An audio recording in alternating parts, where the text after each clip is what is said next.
Ya, jadi ya tujuan setiap kehidupan, terutama orang muda Kristen, ya memang untuk memuliakan Tuhan. Tapi kan yang namanya memuliakan Tuhan ini kan orang muda hidup di tengah-tengah kehidupan yang mungkinkah mereka bisa tergoda?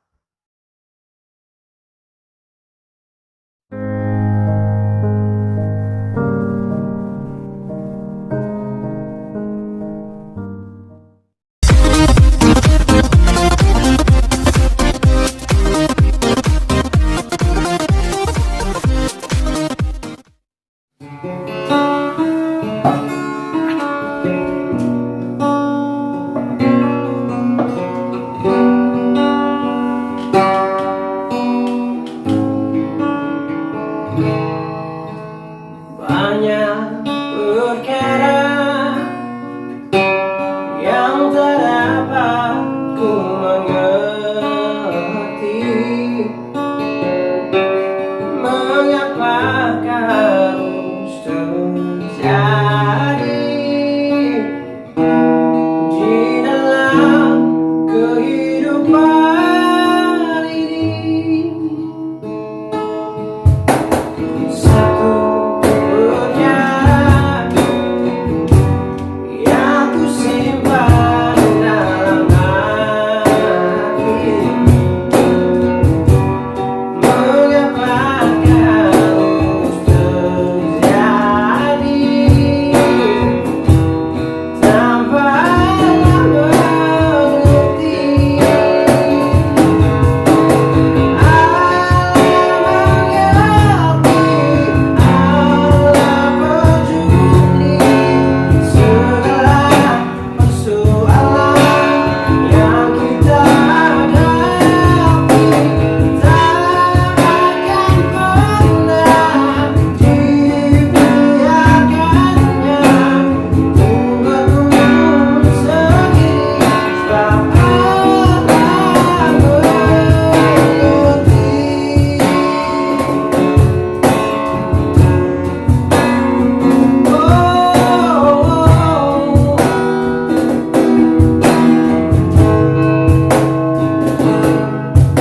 Satu perkara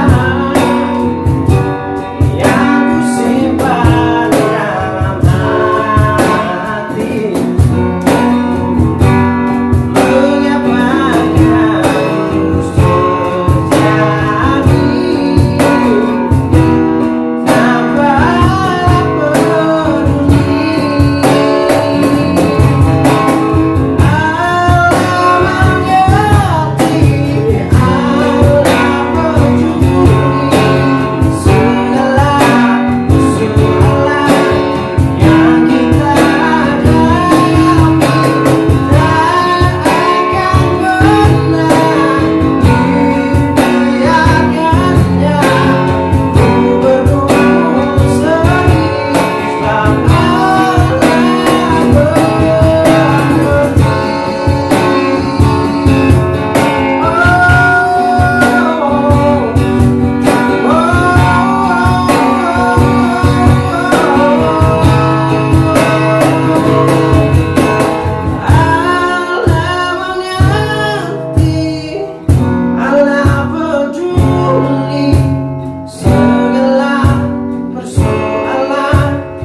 jadi ya tujuan setiap kehidupan, terutama orang muda Kristen, ya memang untuk memuliakan Tuhan. Tapi kan yang namanya memuliakan Tuhan ini kan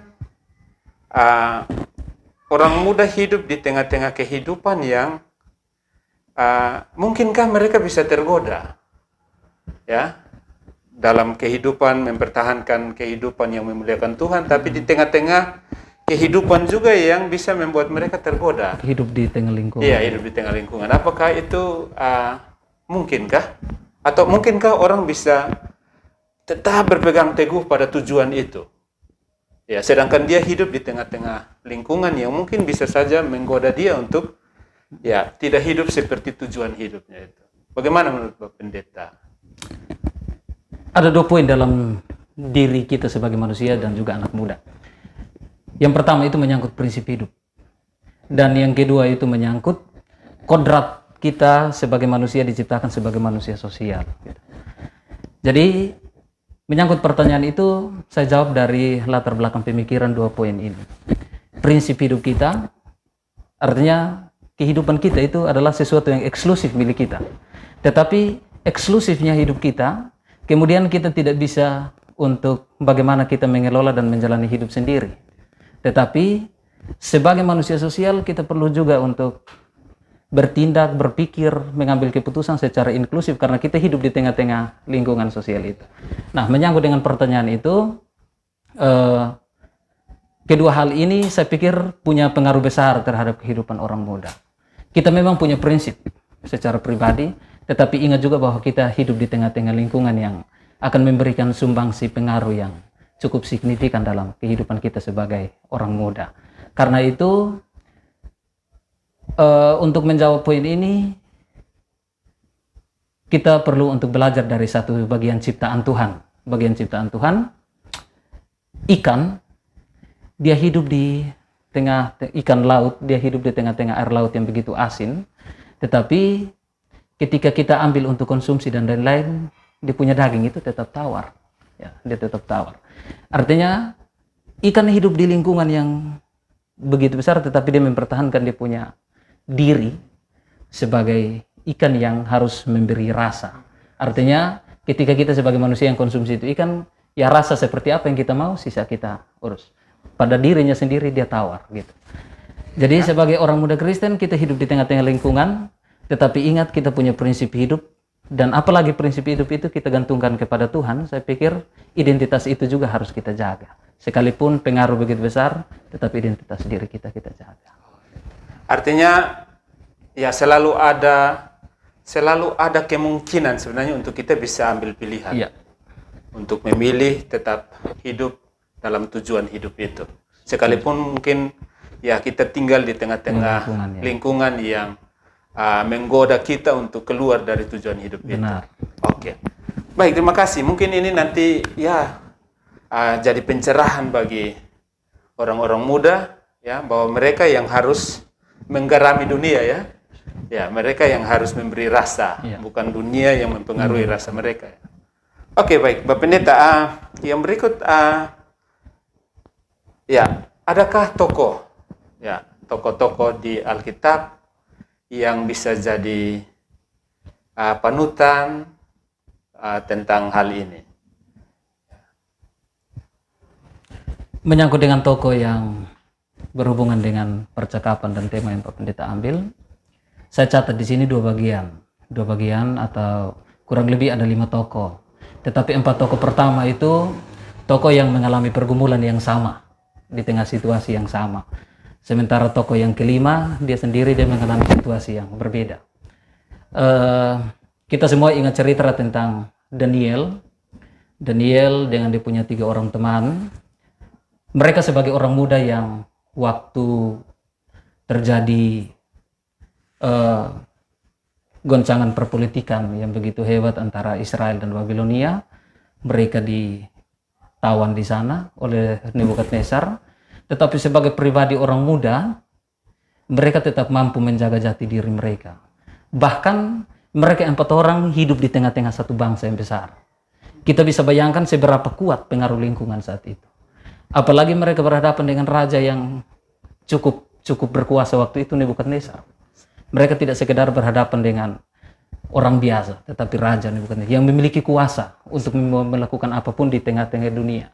Tetapi yang unik adalah bahwa mereka tetap mampu menjaga mereka punya jati diri. Identitas mereka. Identitas di situ termasuk di dalamnya identitas iman mereka. Tuhan yang mereka sembah. Mereka mampu untuk menjaga itu. Jadi saya tidak bercerita panjang lebar tentang cerita Daniel dengan 3 orang temannya, tetapi ini hanya sedikit gambaran. Bagi anak-anak muda yang ingin belajar lebih jauh, kita bisa belajar dari cerita 4 tokoh pertama ini. Yang kedua, saya juga terinspirasi, sebenarnya pertanyaan Pak Pendeta ini berhubungan dengan salah satu tokoh yang bisa kita jadikan sebagai inspirasi, yaitu tokoh yang diumumkan oleh Paulus sebagai seorang muda dalam keterlibatan pelayanan dia untuk satu jemaat yang besar, padahal dia pribadi muda, Timotius. Sehingga kemudian muncul satu nasihat dari Rasul Paulus, jangan pernah menganggap rendah bahwa engkau muda, tetapi layanilah Tuhan. Artinya bahwa untuk melayani Tuhan dan potensi seorang muda untuk dia mau terlibat dalam pelayanan, dia mau untuk melayani Tuhan, dia mau untuk memuliakan nama Tuhan, ada jauh sebelum itu. Hanya mungkin sejauh ini orang-orang muda gereja belum menyadari posisi itu dan belum mau untuk memaksimalkan diri dalam pelayanan itu. Jadi saya pikir 5 tokoh ini akan sangat membantu kita untuk bagaimana gereja dan orang muda kita mulai membenahi diri dan kita tahu siapa kita dengan tujuan apa kita hidup. Oh iya, saya ingat cerita Daniel ya. Ya. Itu bahkan sampai di level di mana Ya. dia tidak makan makanan yang disediakan di situ. Dia tetap mau makan hanya makanan yang biasanya dia makan gitu. Oke. Pak Pendeta, tapi kan namanya kan anak muda. Anak muda itu kan biasanya masih suka, rasa penasarannya itu besar. Rasa ingin tahu itu besar, karena itu anak muda memang suka coba-coba. Ya, pokoknya ya mereka biasa bilang kan tipis-tipis, sedikit-sedikit kan boleh kan. Kan toh juga nanti kan Tuhan mengampuni juga. Habis itu kan Tuhan pasti memaafkan. Ya. Nah, menurut Pak Pendeta boleh tidak sedikit-sedikit ya jatuh dalam dosa? Boleh tidak? Saya pikir ini pertanyaan yang ya bagi saya begini, kebiasaan mencoba-coba adalah ketidakpemahaman kita tentang dampak dan efek dari apa yang kita lakukan. Kalau kita sudah tahu dampak dan efeknya, tidak ada kata coba-coba, gitu. Tidak ada kata coba-coba di situ. Saya coba lakukan ini, kira-kira hasilnya seperti apa. Tetapi kalau dia sudah tahu bahwa saya lakukan ini, dampaknya akan ini, tidak akan ada kata coba-coba di situ. Nah, berhubungan dengan pertanyaan Pak Pendeta, memang ini pergumulan anak muda yang cukup ironi sebenarnya. Menyangkut dengan pertanyaan ini, saya mau bilang begini, bahwa edukasi kepada kaum muda, orang muda milik gereja, itu harus berjalan dalam konsep pergumulan apapun. Di dunia sekarang, kita harus bangun satu pemahaman teristimewa, pemahaman gereja dan pemahaman keluarga.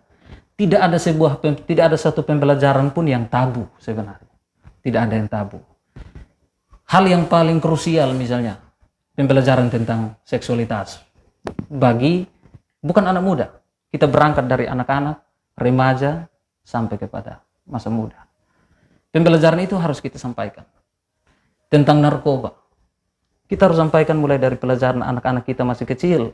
Sampai. Kalau kita ajari mereka pas masa muda, bahkan akan membangkitkan rasa penasaran itu. Merokok misalnya. Dan banyak hal yang sebenarnya kita harus ajarkan sejak anak-anak itu kecil, sehingga mereka bertumbuh dalam pemahaman yang benar. Mereka akan tahu bahwa kalau saya coba-coba narkoba, dampaknya saya akan seperti orang gila. Anak muda tetapi seperti gila saya. Gitu.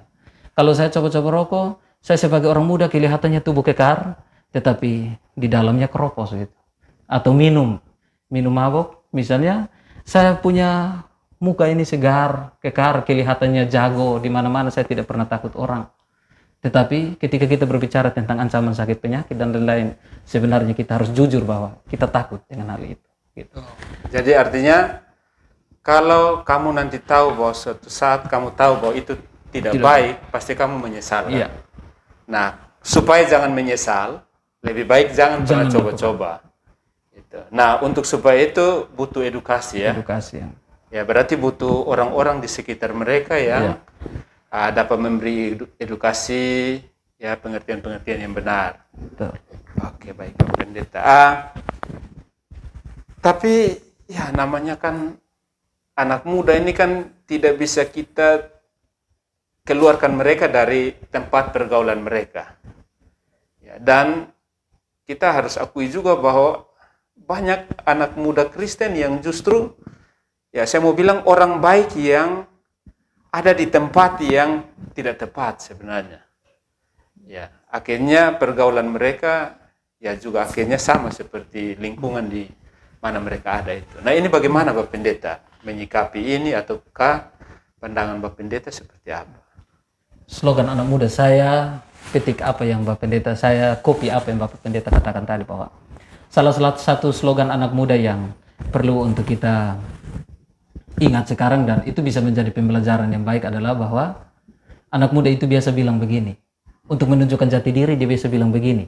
Maksudnya ketika dia mau pergi berteman dan lain-lain dia bilang begini. Beta pisah. Nanti beta lihat dia yang bawa beta atau beta yang bawa dia. Gitu. Dia yang bawa beta atau beta bawa dia. Nah, ini sesuatu yang begitu tren sekarang. Begitu tren sekarang. Misalnya kalau anak muda itu dia dilarang oleh orang tua. Lu jangan gabung dan dong karena nanti lu begini-begini. Mama lihat beta begini. Tapi nanti mama lihat beta yang bawa dong atau dong yang bawa beta.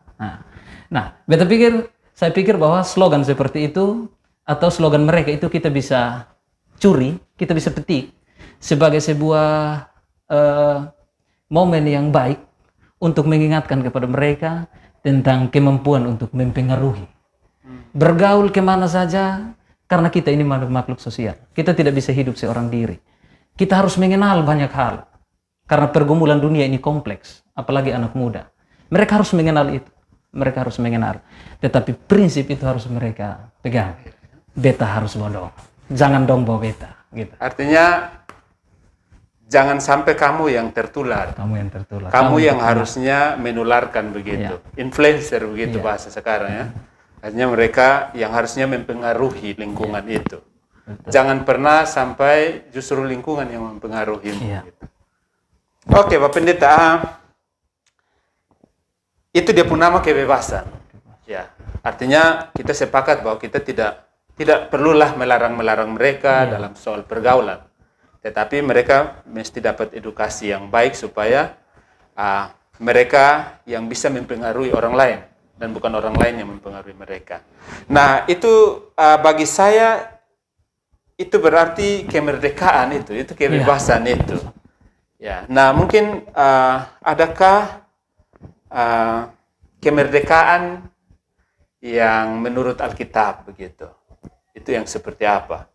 Ya, secara Alkitabiah, oke lah kamu bebas kamu bergaul dengan siapapun. Ya, tetapi ini dari Alkitab seperti apa begitu, Bapak Pendeta? Banyak ayat Alkitab. Tapi pada kesempatan ini saya mohon izin untuk dua saja, Pak Pendeta. Saya mohon izin untuk hanya dua yang saya sodorkan. Yang pertama itu misalnya ada di dalam Galatia pasal 5 ayat 13. Dia menjanjikan tentang sebuah kemerdekaan, tetapi juga pada penegasan terakhir dia bilang bahwa kemerdekaan harus bertanggung jawab.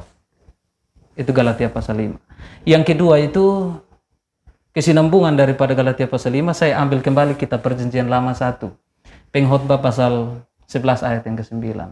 Bersukacitalah di masa mudamu. Sebenarnya yang dikatakan oleh kitab Pengkhotbah itu mau buat apa saja di masa muda, buat saja. Untuk mengisi kita punya kesenangan, mau bahagia, mau apa saja, bikin saja, bebas. Alkitab tidak pernah melarang itu. Tetapi pada poin terakhir dia juga bilang, engkau akan mempertanggungjawabkan.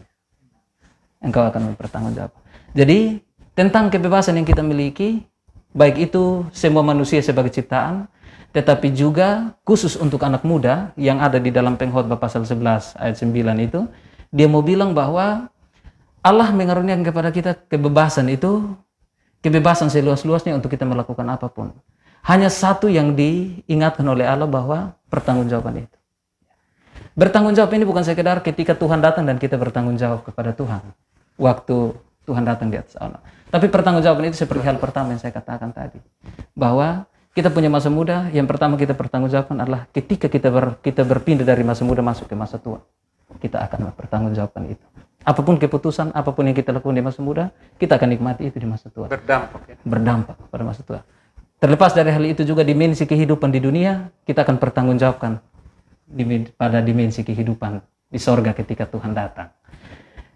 Itu yang saya pahami tentang kebebasan yang Tuhan beri. Artinya kebebasan ada, tetapi dia punya ruang keterbatasan tertentu untuk Allah ingatkan kita bahwa jadi kebebasan itu memang ada batasnya, dan ketika engkau keluar dari batas itu pasti yang buruk yang terjadi ya.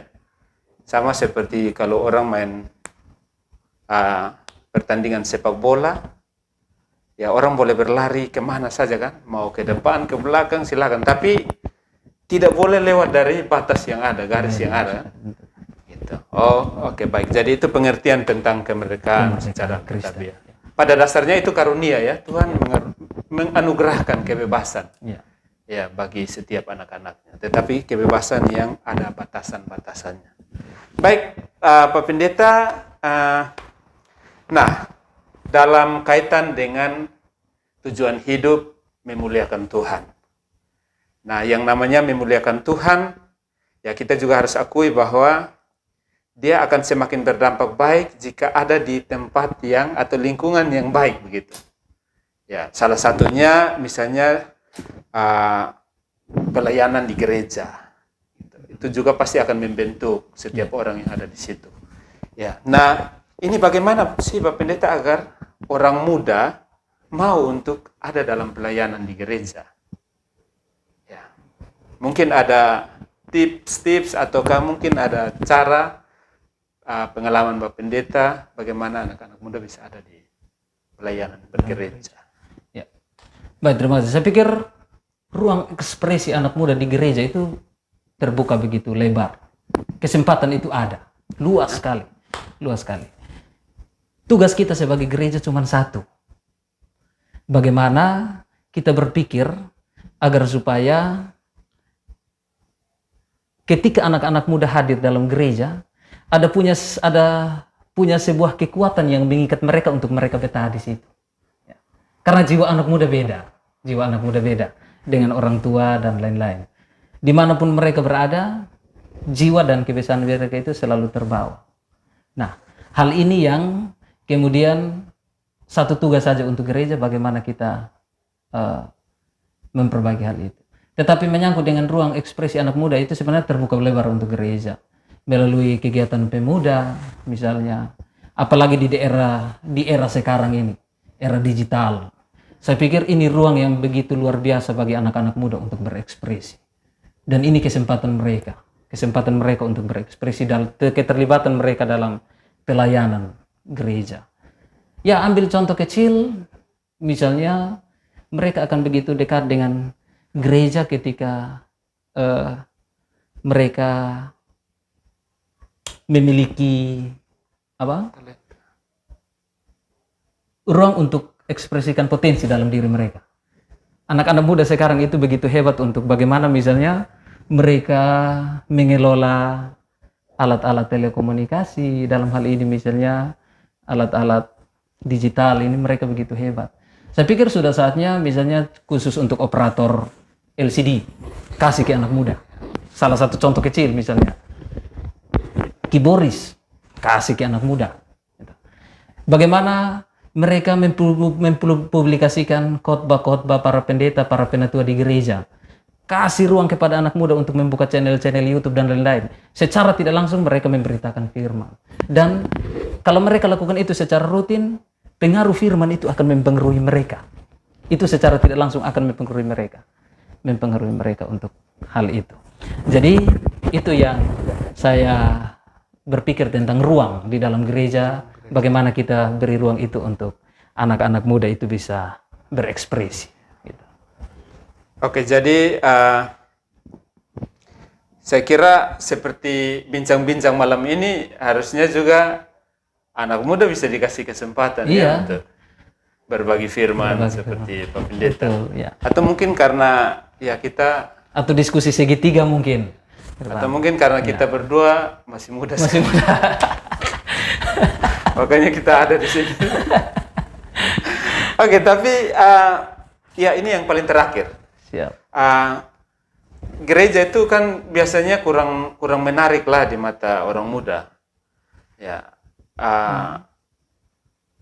anak muda lebih senang hal-hal di luar gereja, karena yang namanya di gereja pasti dibatasi, dan yang namanya di gereja ya mereka tidak punya ruang sebenarnya.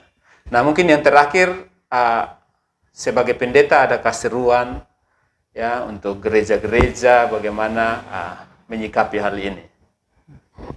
Baik Pak Pendeta, kata kuncinya Pak Pendeta sebutkan tadi. Mereka merasa seolah-olah terlalu dibatasi, gitu. Terlalu dibatasi.